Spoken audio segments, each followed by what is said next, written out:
Qabaqlar belə bir adət var idi.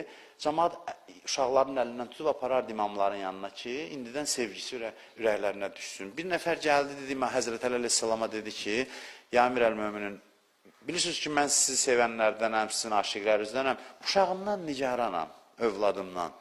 Biraz elə bil ki, o eşki görmürəm övladında, sizə qarşı, əhl-i beytə qarşı, sənə qarşı. Əli əleyhissalam dedi ki, götür, gəl yanıma.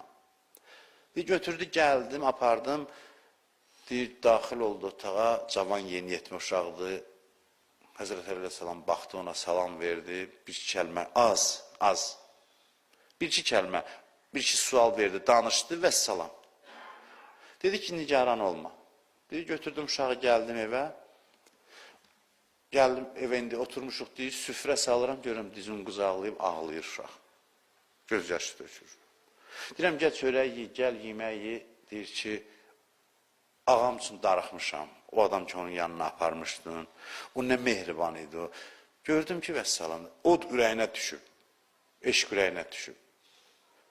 Gördüm ki, elə hey, bu ağlamaq qara günlərin ağlaması deyil, bu insanın inkişafının başlanğıcıdır. Bu ağlamaq özü bir sevinclə qarışıq gözyaşıdır, şövq gözyaşıdır.